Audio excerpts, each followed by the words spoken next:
आकृतियों को भिन्न के रूप में प्रदर्शित करना सीखेंगे।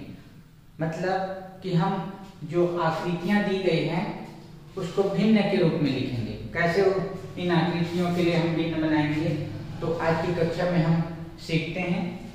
हमारे पास बहुत सारी आकृतियां हैं, आप देख रहे होंगे, और इनके लिए हमें भिन्न लिखने हैं। ठीक है, तो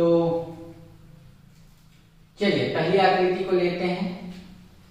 देखिए एक आकृति है त्रिभुज और उसके दो टुकड़े किए गए हैं। ठीक है, तो कितने बराबर टुकड़े हैं इस बात को हमें पहले देखना है।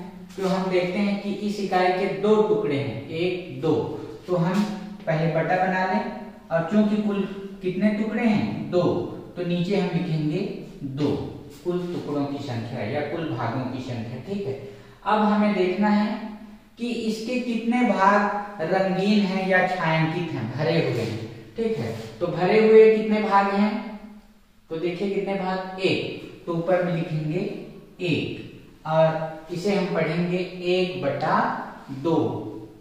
अब इस आकृति को देखकर हम बता सकते हैं कि रंगीन भाग इस पूरे का कितना है, कितना होगा, आधा। तो इस 1/2 को हम आधा भी कहते हैं, आधा है ना।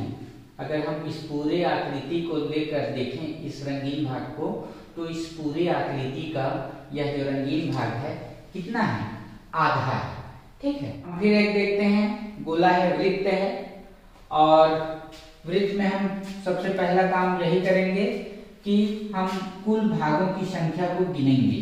ठीक है, तो कुल कितने भाग हैं, 1 2 3 4, तो हम बटे के नीचे लिखेंगे 4, हर में लिखेंगे 4, और रंगीन कितने हैं, तो देख लीजिए 1 2 3, तो अंश में होगा 3, अब इसे कहेंगे हम 3/4।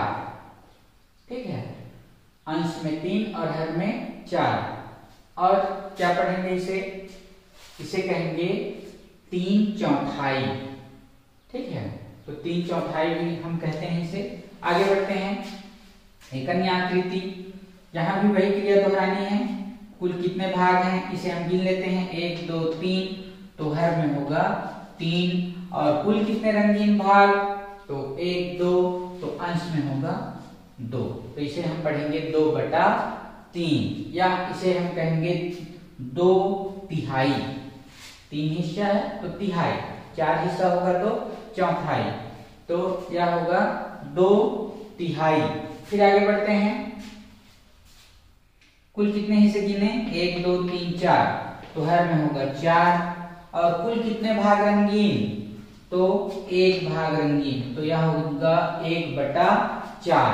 1/4 को हम कहेंगे 1/4, 4 हिस्सा है इसलिए चौथाई, 1 रंगीन तो 1/4।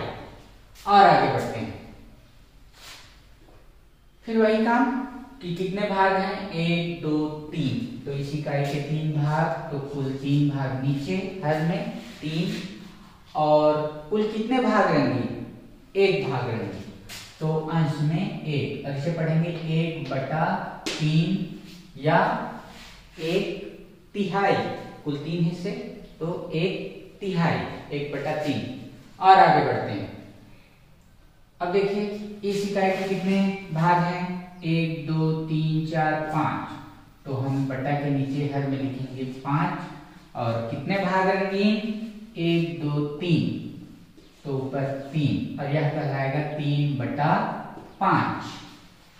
ठीक है, और आगे बढ़ते हैं, अब देखिए इस इकाई के कुल कितने भाग हैं, तो 1 2 3 4 5 6 7 8 9, तो बट्टा के नीचे 9 हर में, और कुल कितने भाग रहेंगे वो आप गिन लेते हैं, 1 2 3 4 5 6 7, तो अंश में होगा 7, और इसे हम पढ़ेंगे 7/9। और आगे बढ़ें, एक और आकृति हमारे पास, तो इसके कुल कितने बराबर भाग हैं यह देखते हैं, 1 2 3 4 5 6 7 8 9, इसके 9 भाग हैं, तो हर में लिखेंगे 9, और कुल कितने भाग रंगीन हैं, तो 1 2 3 4, 4 भाग रंगीन, तो अंश में लिखेंगे 4 और हम इसे पढ़ेंगे 4/9। तो ऐसे आप और भी आकृतियां बना सकते हैं। ध्यान रखिए, जब हम कोई इकाई लें या आकृति बनाएं तो जब उसके हम हिस्से करें तो सारे हिस्से आपस में बराबर होने चाहिए। छोटे पर्टिकुलर एक इकाई के सारे हिस्से बराबर होने चाहिए। जैसे हमने यहाँ लिया तो इसके तीनों हिस्से आपस में बराबर होने चाहिए। अगर हमने यह आकृति लिया है और इसमें 5 भाग हैं तो पांचों भाग आपस में बराबर होने चाहिए। ऐसे और ढेरों से आकृतियां आप बना सकते हैं और बनाकर उन्हें भिन्न के रूप में लिख सकते हैं। कोशिश कीजिए।